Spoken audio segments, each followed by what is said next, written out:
Shalom Elohim. Puji Tuhan, haleluya. Nah, saudara, saya mau menyampaikan pesan Tuhan buat kita semua. Sebelumnya saya mau cerita, ya. Puji Tuhan, biasanya saya itu selalu kalau berdoa itu keliling dunia, saudara, ya. Ya, terserah bagaimana Roh Kudus menaruhnya dalam hati saya. Saya bisa mendoakan orang-orang di Ukraina yang perang dengan Rusia, juga orang-orang Rusia, orang-orang di Afrika yang miskin, kelaparan, juga orang-orang di Papua yang miskin dan susah, yang masih bertelanjang kaki. Untuk dapat sekolah saja repot sekali. Tiba-tiba saya bisa berdoa untuk orang-orang di Jazirah Arab, dan saya menangis untuk itu semua. Orang-orang di India, di Pakistan, atau tiba-tiba Tuhan taruh di hati saya menangis buat orang-orang di jalanan, ya, orang-orang miskin, orang menderita, atau orang-orang lansia yang kesepian, atau orang-orang yang sakit tapi tidak punya uang untuk berobat, atau orang yang sakit tidak sembuh-sembuh. Saya bisa menangis dan saya berdoa buat Tuhan. Dan itu Tuhan taruh di hati saya. Dan selalu begitu. Jadi saya ingin mengatakan kepada kita semua bahwa kalau saudara sudah bertobat dan lahir baru, tidak mempunyai hati untuk berdoa buat orang-orang menderita, untuk bukan hanya disembuhkan, dipulihkan, diberkati dan seterusnya, tapi yang utama adalah dia bertobat dan lahir baru. Dia mengenal Kristus. Saudara, kita sebenarnya menjadi orang yang berbahaya karena kekristenan kita hanya tampaknya di luar, tapi di dalam kita nggak mengalami sesuatu yang bersama Tuhan. Dan saudara, kalau saya sudah berdoa seperti itu, saya bisa berjam-jam. Walaupun saya dalam kondisi ngantuk sekalipun, saya bisa berjam-jam, bahkan sampai subuh. Bayangkan saudara, hati itu untuk orang-orang yang saya tidak kenal. Nah, tetapi tiba-tiba ketika lagi sibuk-sibuknya pemilu kemarin, ya, yang dikatakan horor begitu, penuh dengan kontroversi. Pemilu yang begitu horor, penuh dengan kontroversi, dan di tengah-tengah kampanye begitu, ada serombongan ibu-ibu yang demo di depan Istana Negara, dan saya tidak tahu. Ternyata ibu-ibu ini adalah ibu-ibu korban kerusuhan Mei tahun 98, di mana anak-anaknya diculik. Dia menanyakan kalau anaknya diculik, di manakah sekarang? Mereka menanyakan kalau anaknya dibunuh, di mana makamnya? Itu nggak ketemu, itu nggak ketahuan. Jadi mereka berdemo terus menuntut pemerintah untuk mengurus itu. Dan dari tahun 98 sampai sekarang tahun 2024, sudah sekitar 26 tahun itu nggak diurus oleh pemerintah. Dan mereka berdemo setiap hari Kamis. Saudara bayangkan itu, saya tidak pernah tahu itu berita.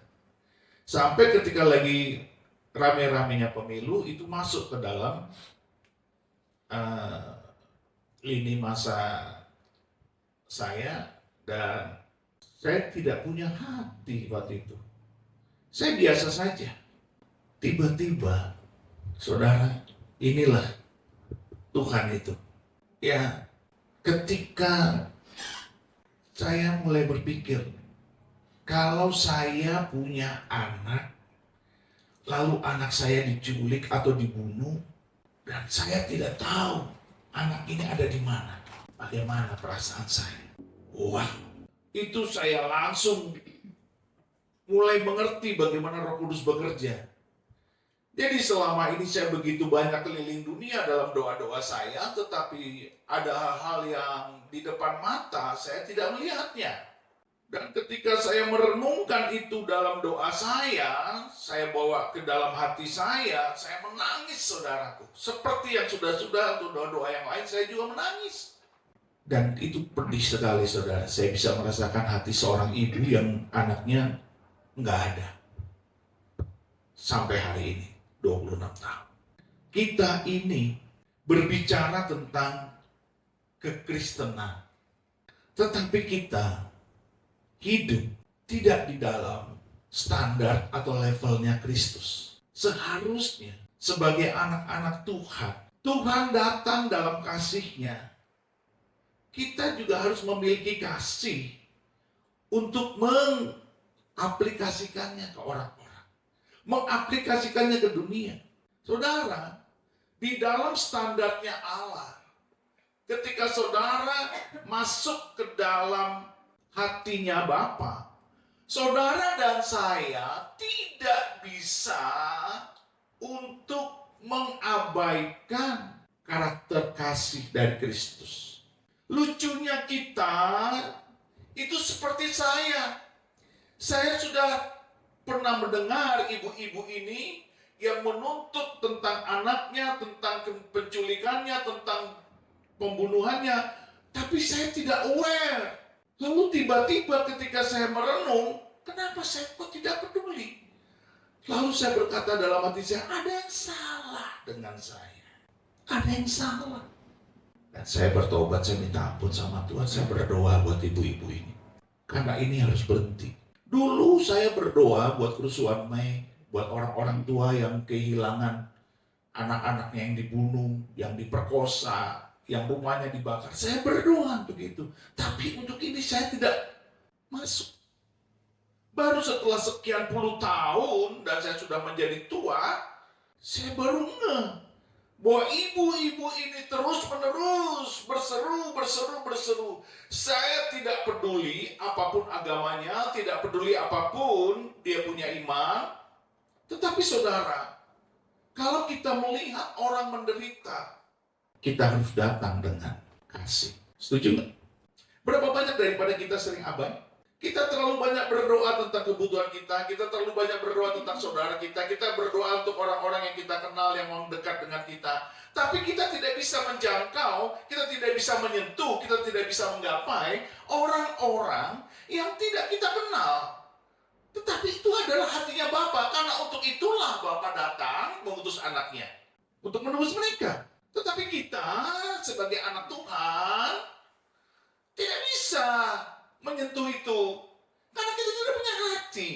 Wah, ini absurd saudara. Kekristenan yang tidak jelas. Kita terlalu peduli dengan kebutuhan-kebutuhan kita, diberkati. Tetapi ketika kita melihat orang menderita, kita nggak bisa melihat. Padahal itu ada di depan mata. Kekristenan yang seperti ini sangat berbahaya. Saya melihat diri saya berbahaya waktu itu. Wah, saya kaget. Saya menyesali diri saya dan saya bertobat.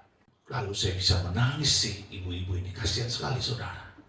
Saudara, coba lihat dirimu. Pernahkah kau berdoa dan kau menangisi orang-orang yang tidak kau kenal? Pernah nggak?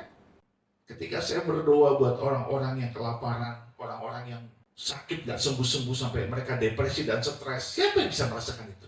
Hanya orang-orang yang punya hati Bapa. Saya tidak punya uang, saya tidak punya jaringan, saya tidak punya kemampuan, tapi saya punya hati. Maka hati itu saya bawa kepada Bapa di sorga dan saya berdoa buat mereka. Beberapa orang di sini saya tangisi dalam doa saya. Mereka mungkin melihat saya keras, melihat saya mungkin agak sedikit. Tapi saudara tahu, ketika saya merenung, saya melihat orang ini, saya menangis di hadapan Bapa di surga. Dan kalau kita tidak berdiri sebagai pagar, sebagai pendoa syafaat, sebagai intercessor yang memiliki hati Bapa, kita berdoa itu hanya liturgis, hanya tata kata yang ditata, kata-kata yang cuma diolah, diatur sedemikian rupa supaya kelihatan keren, kelihatan bagus, kelihatannya hebat. Tetapi di situ tidak ada urapan, tidak ada kuasa, tidak ada power. Dan Roh Kudus tidak datang di situ dan tidak mengurapinya. Saya merenungkan ini karena apa? Karena kita berdiri sebagai anak Tuhan. Kita tidak sama orang dunia yang tidak mengenal Kristus. Tidak bisa. Misalnya begini. Saudara ada di sini, lalu di samping saudara ada orang lain, siapapun itu. saudara tidak bisa merasakan apa yang dia rasakan. Berarti saudara tidak mau tahu bagaimana kondisi orang ini. Ketika Tuhan berkata, jadilah terang, jadilah garam, saudara, ini tidak hanya bicara perilaku, ini tidak hanya bicara sikap hati, tapi ini bicara kedalaman hati nurani. Karena di dalam hati nurani orang percaya ada Roh Kudus. Dan Roh Kudus itu yang menstimulir saudara dan saya untuk bisa menggapai orang-orang di sekitar kita. Entah orang ini benar, entah orang ini salah, entah orang ini jahat, entah orang ini berdosa. Tetap saudara dan saya mempunyai hak dan kewajiban untuk masuk ke dalam hidup mereka. Siapa yang setuju?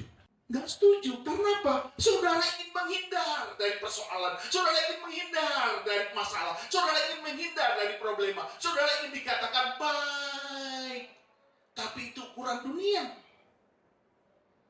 Baik menurut ukuran Allah adalah ketika saudara dan saya melakukan intervensi rohani.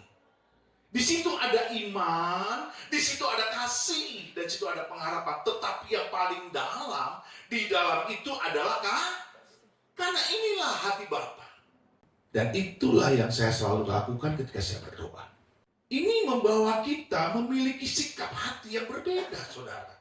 Kita bukan orang yang sama dengan, mohon maaf ya, ada banyak orang mengatakan dia lahir baru, bahkan dia sudah berbahasa roh dan melayani, tetapi standarnya itu standar orang dunia. Ini buat saya aneh gitu, saudara.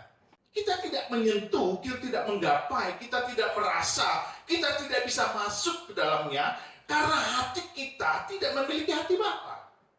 Sedangkan kita tahu Roh Kudus itu bisa menembus ke dalam setiap relung hati manusia. Betul apa tidak? Betul apa tidak? Jadi orang-orang yang coba bersikap benar secara dunia, quote and quote, itu buat saya ini berbahaya karena kita menganggap diri kita benar menurut ukuran kita. Dan itu saya.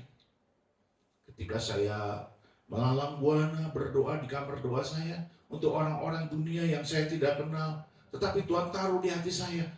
Tapi ini ada orang-orang sekumpulan ibu-ibu yang sudah lansia menderita kehilangan anaknya. Saya nggak tahu. Hati saya, sebenarnya saya tahu, tapi hati saya nggak bisa. Makanya sendiri nggak tahu. Tapi ketika saya telisik, saya dalami, lalu saya tanya kepada diri saya sendiri, kok saya tidak punya hati ya? Tuhan itu mengingatkan saya. Lalu saya merasa tertegur. Ayo, kekristenan kita beda. Kita bukan Kristen-Kristen orang-orang standar dunia. No. Kita orang-orang Kristen standarnya Allah. Mari kita lihat perbedaannya. Kita buka Matius 9.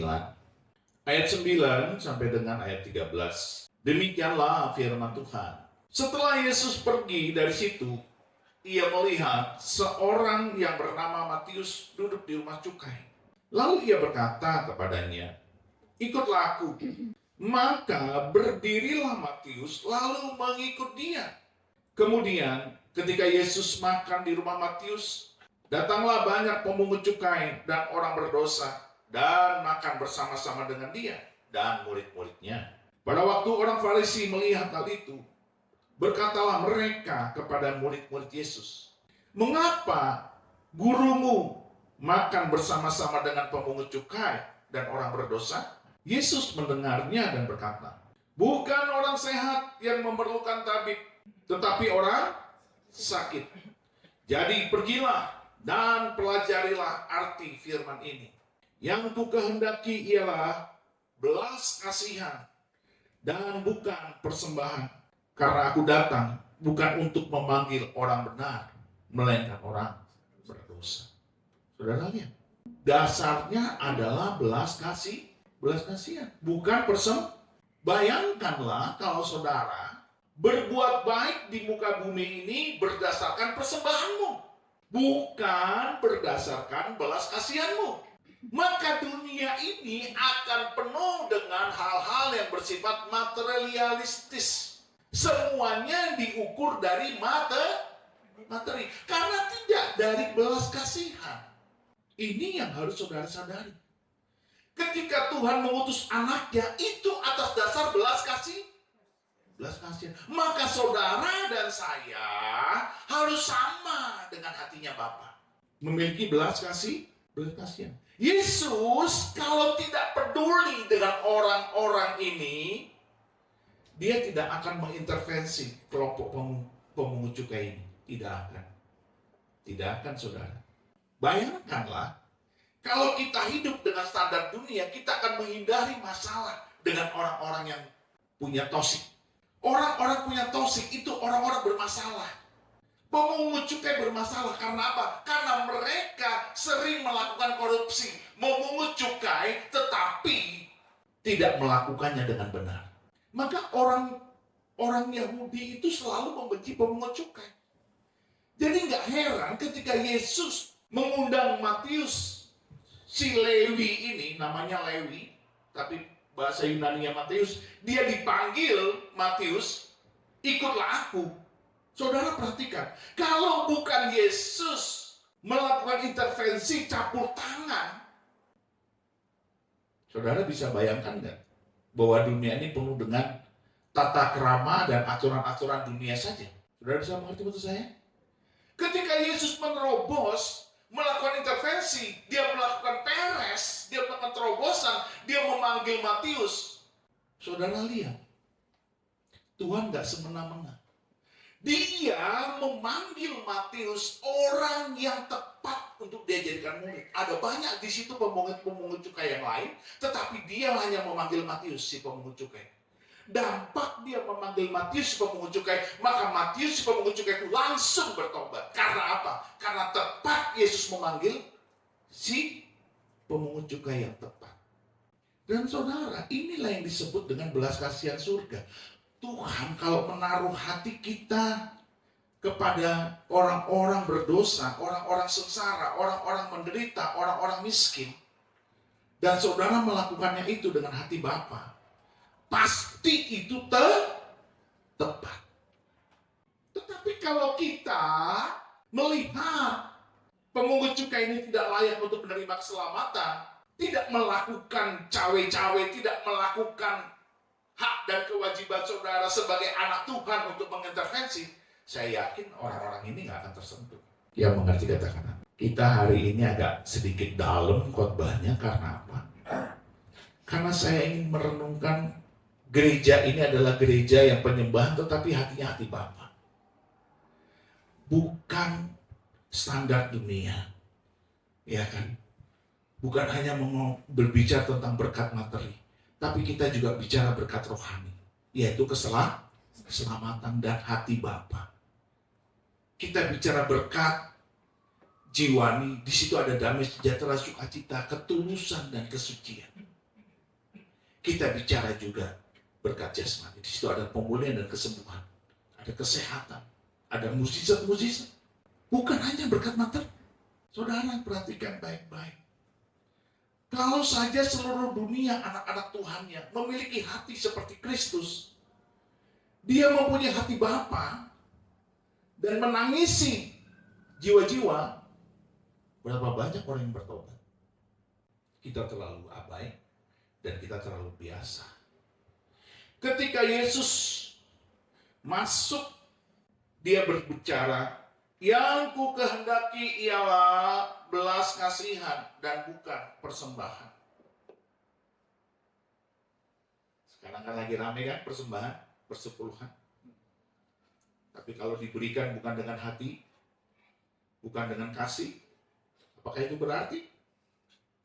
Kalau diberikan dengan maksud-maksud untuk mendapatkan pelipat gandaan, tapi karena bukan kasihnya kepada Bapa, apakah itu berarti? Saudara, saya mau kasih tahu saudara, persepuluhan itu kecil. Sesungguhnya yang punya Tuhan siapa? Apa? Seluruh hidup kita, seluruh harta kita itu milik Tuhan, bukan hanya persepuluhan. Seluruh seluruhnya itu milik Tuhan. Itu sebabnya kalau saudara memberi, maka saudara seharusnya lebih daripada persepuluhan.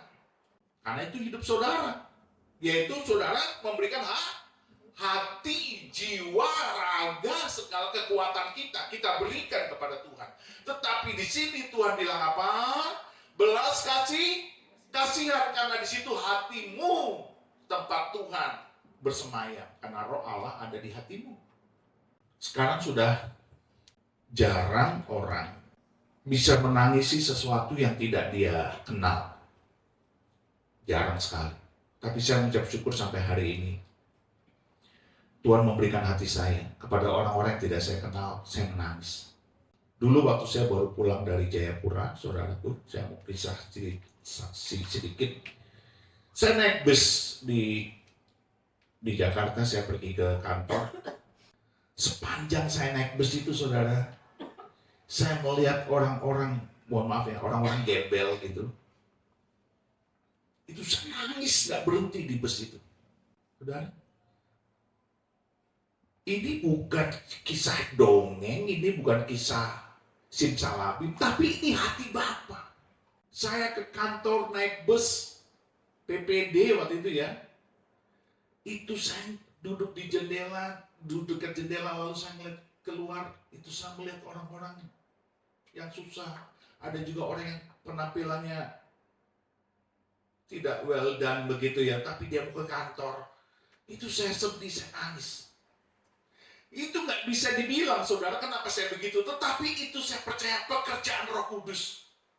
Membuat kita mempunyai hati Bapa untuk menangisi jiwa-jiwa itu dan berdoa supaya Tuhan memberikan mereka hati yang bertobat, hati yang tenang, hati yang damai, supaya mereka bertemu dengan Tuhan, supaya mereka dijamah Tuhan. Kalau mereka ada kesulitan, Tuhan buka jalan. Kalau mereka sakit, Tuhan sembuhkan. Kalau mereka menderita, Tuhan buat terobosan, buatlah mukjizat, tolong mereka Tuhan. Itu Tuhan berikan di hati saya di dalam perjalanan saya naik bus. Saya masih bujangan dan saya masih muda. Jadi kekristenan kita ini seperti apa? Itu harus kita tanya kepada diri kita sendiri. Ketika saya seperti tertemplak pada saat itu. Ketika melihat ibu-ibu itu berdemo di depan istana negara dan tidak digubris oleh presiden. Tidak ditemui oleh presiden. Lalu saya melihat sudah 24 tahun, 26 tahun mereka tidak diurus. Saya nangis, saudara. Saya berdoa buat mereka. Saya nggak kenal mereka. Ini penting buat kita, karena kita harus belajar dari Tuhan. Kita lihat lagi, Matius 9, ayat 35. Ya. Waktu Yesus itu makan di rumah Matius, saudara tahu nggak? Matius itu pemungut cukai dan dia sangat kaya. Lalu dia memutuskan, dia berhenti jadi pemungut cukai, lalu dia menjadi pelayan Tuhan. Waktu dia memutuskan berhenti menjadi pemungut cukai, dia melakukan pesta di rumahnya. Dan pesta itu dia mengundang orang-orang dan termasuk teman-temannya. Dan ketika mereka sedang makan itulah, itu perjamuan terakhir si pemungut cukai ini, yang bernama Matius ini, untuk berhenti menjadi pemungut cukai. Itulah perjamuan terakhirnya. Sebagai orang pemungut cukai. Sejak itu dia mau menjadi pelayan Tuhan. Jadi dia membuat batas antara masa lalunya dengan masa depannya dengan sebuah perjamuan. Dan dia mengundang Yesus. Dan di dalam perjamuan itu Yesus berbicara tentang belas kasihan. Bukan persembahan. Kenapa? Karena Matius ini begitu banyak hartanya. Tapi itu bukan itu yang dilihat Tuhan. Yang Tuhan lihat adalah hatinya. Memiliki belas kasihan atau tidak. Maka Yesus berkata, aku tidak melihat hartanya. Aku melihat hatinya. Akan aku berbelas kasih buat mereka semua. Itulah perjamuan terakhir dia sebagai pemungut cukai. Dia putuskan, dia berhenti.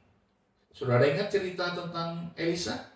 Ketika dia diundang oleh Elia menjadi seorang hamba Tuhan, jadi seorang nabi, dia memotong lembu-lembunya, dia memotong semua bajak-bajaknya. Kayu bajaknya dia jadikan kayu bakar. Lalu dia pesta, di situ perjamuan terakhir. Dia meninggalkan masa lalunya. Dia masuk ke dalam masa depan. Dia itu memiliki hati Bapa sebagai seorang hamba Allah. Saudara, kita ini semua hamba Allah. Kita ini semua hamba Tuhan. Orang yang sudah ditebus Yesus, semuanya adalah hamba Tuhan. Jadi kita harus mempunyai hati Bapa, mempunyai hati Yesus. Dan itulah belas kasihan. Mari kita lihat. Pasal 9 ayat 35 sampai dengan 38. Demikianlah firman Tuhan. Demikianlah Yesus berkeliling ke semua kota dan desa. Ia mengajar dalam rumah-rumah ibadat dan memberitakan Injil kerajaan sorga, serta melawan kelemahan. Melihat orang banyak itu, tergeraklah hati Yesus oleh belas kasihan kepada mereka, karena mereka lelah dan terlantar seperti domba-domba yang tidak bergembala. Maka katanya kepada murid-muridnya, tuaian memang banyak, tetapi bekerja sedikit. Karena itu, mintalah kepada Tuhan yang mempunyai tuaian, supaya ia mengirimkan pekerja-pekerja untuk tuaian itu. Saudara, banyak orang berdoa minta pelayan-pelayan Tuhan untuk menuai di akhir zaman ini. Tapi saya mau kasih tahu, yang Tuhan inginkan penuai-penuai atau pelayan-pelayan Tuhan ini untuk menuai di akhir zaman adalah mereka yang memiliki apa? Belas kasihan hati Bapa. Karena di situ Yesus bilang apa? Tergeraklah hatinya oleh belas kasihan. Jadi kalau orang-orang yang melayani Tuhan tidak punya hati Bapa, tidak punya belas kasihan, itu nggak layak untuk menjadi hamba Tuhan. Nggak pantas. Harus mereka yang tergerak dengan belas kasihan. Kalau saudara tanya saya, Pak Pendeta, waktu muda itu di atas bus, Pak Pendeta nangis melihat orang-orang miskin, gembel-gembel, dan orang-orang ke kantor yang lagi pada susah, mukanya kan pada stres itu, nunggu bus gak datang-datang, depresi karena dia dikejar waktu. Saya itu, waktu itu nangis, saudara tanya, bagaimana Pak Pendeta kok bisa nangis? Saya nggak tahu, karena itu pekerjaan roh. Yang penting saudara dan saya harus punya hati. Kalau saudara dan saya nggak punya hati, saudara nggak menegakkan kebenaran di dalam sikap, di dalam perkataan, di dalam perbuatan saudara, saudara itu tidak punya hati buat sesuatu yang benar, sesuatu yang baik, sesuatu yang kudus, sesuatu yang saleh, sesuatu yang takut akan Tuhan. Saudara nggak punya hati untuk itu. Saudara tidak akan pernah dijamah Roh Kudus untuk mengalami lawatan Tuhan dan saudara menangisi jiwa-jiwa. Nggak akan pernah. Kalau kita terus-menerus berdiri dengan pemikiran kita standing di hadapan Tuhan dengan pemikiran kita, dengan pola pikir kita, bagaimana saudara dan saya akan bisa dibenarkan? Saudara ingat ya, ketika Matius 7 ayat 21 berkata, bukan orang yang berseru-seru kepadaku, Tuhan, Tuhan, Tuhan akan masuk kerajaan surga, tetapi yang melakukan kehendak Bapakku yang di sorga. Kehendak Bapa apa? Kehendak Bapa adalah belas kasihan. Tadi kan Yesus bilang, bukan persembahan tetapi belas kasihan. Kalau saja di Indonesia anak-anak Tuhan air matanya betul-betul air mata surga dari hati yang paling dalam, saya yakin banyak orang-orang Indonesia yang bertobat. Tapi sayangnya kita tidak seperti itu. Itu persis seperti saya waktu kemarin-kemarin saya belum menyesali dan bertobat tentang ibu-ibu yang demo itu. Itu celik mata rohani saya. Saya duduk terdiam di kamar saya. Saya bilang, kok saya nggak punya hati ya? Lalu saya nangis. Saudara, ada banyak loh orang-orang di sekitar kita yang perlu kita tangisi. Dan kita doakan. Saudara nggak perlu kasih persembahan, nggak perlu kasih duit, nggak perlu kasih. Tetapi hati saudara kalau berdoa, Tuhan akan tolong dia dengan cara yang bagaimanapun. Karena ada mukjizat. Dan kita, ini Kristen yang biasa. Ke gereja yuk, ke gereja. Ibadah yuk, ibadah. Baik sih kelihatannya. Pelayanan yuk, pelayanan. Doa yuk, doa. Pemuritan yuk, pemuritan. Tapi apakah kita betul-betul memiliki hati Bapa? Ini menyedihkan, saudara. Sementara kita abai dengan orang-orang di sekitar kita. Orang-orang mungkin di lampu merah, orang-orang mungkin lagi nyebrang, orang-orang mungkin lagi naik motor, orang-orang mungkin lagi diam. Kita abai.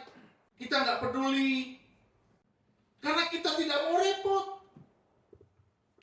Pak Pendeta, saya udah banyak masalah. Masalah saya itu aja nggak kelar-kelar. Ngapain saya mikirin masalah orang? Saudara dengar baik. Kalau engkau memikirkan masalahmu, itu nggak akan pernah berhenti. Tetapi kalau engkau memikirkan masalah orang, maka masalahmu akan diselesaikan Tuhan. Karena engkau anak Tuhan. Jangan lupa, kita ini anak Tuhan. Jadi kalau kita punya masalah, yang ngurusi persoalan kita siapa? Tuhan. Makanya saudara itu dikirim ke dunia yang gelap ini supaya menjadi terang, menjadi garam buat orang-orang yang gelap. Mereka kan tidak tahu Yesus, mereka kan tidak kenal Yesus. Tetapi saudara dan saya semua ini yang harus menjamah mereka untuk bertemu Yesus. Nanti urusanmu, masalahmu, Tuhan yang urus karena kau anak Tuhan. Bisa nangkep gak sekarang? Ini matematika rohani. Tapi kita sering abai, kita sering menolak, kita sering mendelay, kita sering membangkang. Ini lucu. Kita mau diberkati Tuhan tapi urusannya pribadi. Sebenarnya berkat saudara itu untuk orang lain. Karena saudara dijadikan terang dan garam buat orang lain. Itu berkat kita. Itu berkat itu sebenarnya. Tapi saudara, gereja ini ada hadirat Tuhan. Setiap kita memuji dan menyembah Tuhan ada hadirat Tuhan. Gereja ini akan mengajari kita bagaimana kita menjadi lembut. Menjadi orang yang sangat nurut. Dan gereja ini akan membawa saudara untuk memiliki hati Bapa. Karena gereja ini ketika kita berada dalam hadirat Tuhan, itu haruslah membuat kita lembut, rendah hati, nurut. Tapi bukan tegar tengkuk atau keras. Enggak mungkin. Itu sebabnya kenapa pujian penyembahan itu penting dalam ibadah. Karena itu akan membuat saudara menjadi lembut, menjadi humble, rendah hati. Saudara menjadi pribadi yang seperti Kristus. Banyak gereja-gereja tidak menyadari, terlalu mengandalkan liturginya, padahal di dalam pujian penyembahan yang sampai turun hadirat Tuhan itu akan membuat kita karakternya seperti Kristus. Karena kita menjadi lembut. Kita bisa merasakan hadirat Tuhan. Saudaraku. Dan untuk itu, Yesus adalah sosok guru kita, contoh yang paling otentik. Dialah Bapa kelemah lembutan kita. Tuhan kelemah lembutan kita. Tuhan yang berbelas kasih. Jadi saudara siap hari ini dan seterusnya mulai mencoba dan meminta kepada Tuhan hati yang lemah lembut. Dan ketika saudara berdoa, saudara bisa menangisi jiwa-jiwa. Amin. Iya. Jangan keras hatimu karena kau sudah punya masalah dengan masa lalu. Untuk itu minta ampun sama Tuhan. Minta Tuhan tolong saudara untuk bisa mengampuni orang-orang yang keras, yang menyakiti, yang membuat saudara terluka. Dan kembali saudara menjadi baru. Karena yang dikehendaki oleh Tuhan adalah belas kasihan, bukan persembahan. Mari kita bangkit berdiri. Saudara, coba renungkan untuk apa kita ada di dunia ini dan menjadi anak Tuhan. Untuk apa? Kita mungkin punya tujuan-tujuan hidup. Kita mau menjadi sarjana, kita mau menjadi pegawai, kita mau menjadi pengusaha, kita mau menjadi orang sukses, kita mau menjadi ini dan itu dan seterusnya dan seterusnya. Tetapi yang utama saudara dan saya dipanggil Tuhan untuk menjadi terang dan garam. Milikilah hati Bapa. Hidup di dalam Tuhan, penuh dengan kasih.